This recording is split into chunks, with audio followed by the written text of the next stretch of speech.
Hey everyone, my name is Hassan. I'm one of the co-founders of Flight Club, and today we have the privilege of going live with a prop manufacturer. They create wooden propellers for aircraft and Culver props. There we go. She just joined, and I'm gonna invite her. So we have the privilege of um, having them join us, and we're going to talk about propellers, how they apply to general aviation aircraft. Hey, how are you? Hi, good. How are you? Awesome. Can you hear me okay, or you're the only person I have to have feedback from in terms of the volume? Oh, yeah. Everything's good on my end. Awesome. So, why don't you just introduce yourself and what you do? Sure. So my name's Elena, and my dad owns Culver Props, and I work for him and run the company. And basically, we make fixed pitched two blade wooden airplane propellers, and I've been doing it probably 10 years, maybe a little more. So That's yeah, awesome. we've been So in it. I watched a couple of your videos to try to find out more about you guys. Tell me this: do you fly airplanes? I don't know. I took a few lessons with my grandpa when we made ultralights and stuff, but Yeah. no, I work. I make most of the time I'm working. I have two kids, so I'm pretty busy. Awesome, awesome. Yeah, that's awesome. I was fascinated by the story about how your grandfather had his pilot's license, and then there was a medical issue, and so he created his own airplanes, and then also you guys ended up buying the propeller manufacturing, and like it's such a fascinating story to have a small family-owned business produce these like very highly technical devices that your people's lives actually depend on. So it's Mhm. remarkable. I want to ask you a couple of questions. Like, so what kind of aircraft do you guys make propellers for? Do you guys make propellers for 172s? What does it? How do you differentiate there? Sure. So it's all experimental. So I don't make anything Okay. certified. So everything's experimental. A lot of World War I replicas. There's a company in Holden, Missouri, actually pretty close to us that makes World War I replicas, and I do almost all of his. Um, I do Pete and Poles. I do ultralights. I do a lot for the Aerolite 103s, just an ultralight company.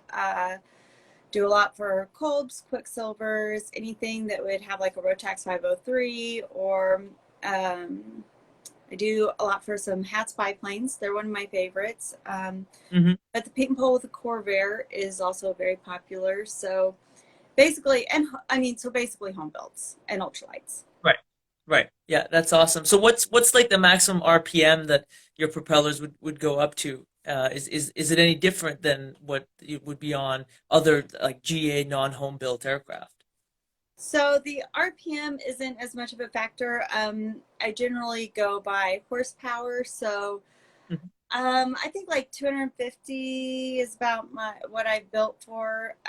But Okay. basically, type certificates will tell you if you can have a wooden prop or not. And some of them, even though for certified, they may say just a wooden prop, so I can build them for them, even though they may be like some sort of a certified aircraft. If their type certificate says a wooden propeller with no um, like serial number or part number for it, then I can usually build them for those.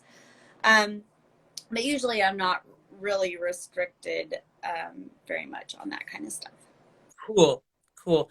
And I don't know how much you know about Flight Club. So we're a peer-to-peer aircraft rental market. We have yet to have any home builds, poster aircraft for rental. It's Yeah. mostly Pipers and Cessna aircraft. But this is fascinating because there's a whole other side of the industry that is more oriented towards like the discovery of flight, if you will, rather than just like flight training and commercial operations, which you're a big part of, and your company is.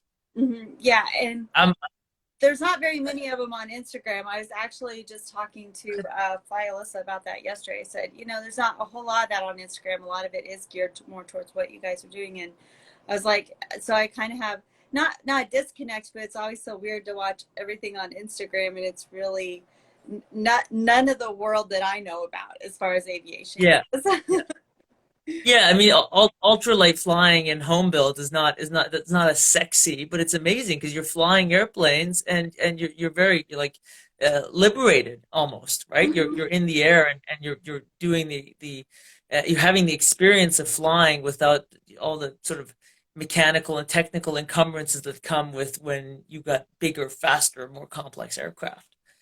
Yeah. Um, And it's I usually I something they've built themselves. So they have a lot of connection to those planes and a lot of right, right.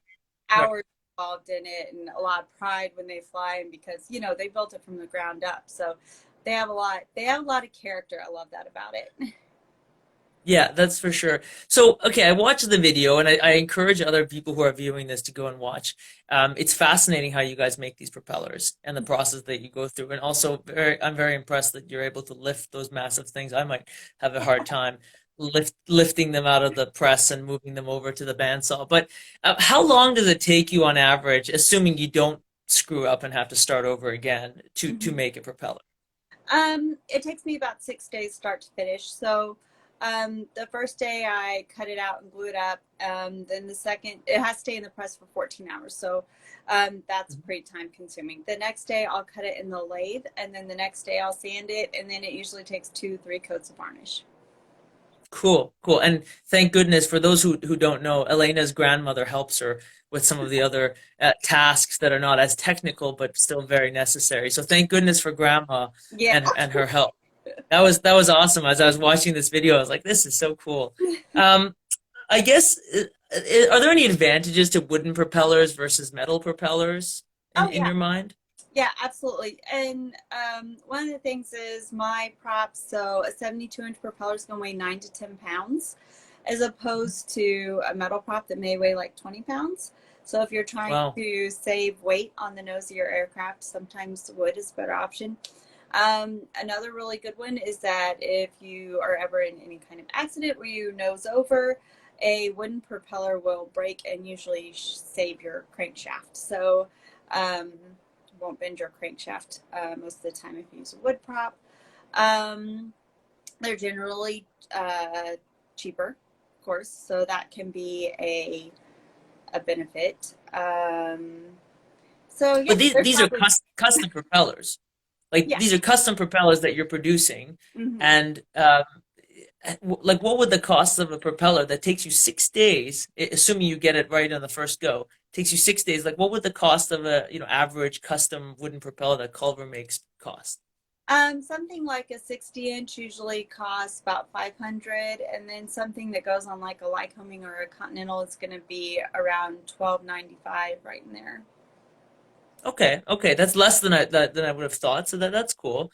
And I guess what's the hardest thing about making a propeller that like people don't actually think is Mm, the hardest part is generally getting good specs. So what I have to do is the customer tells me about their plane and their engine, and that could be any combination. So any airframe, like with home builds, you can put any engine on it. So there may be 4 or 5 different engine options for every airframe.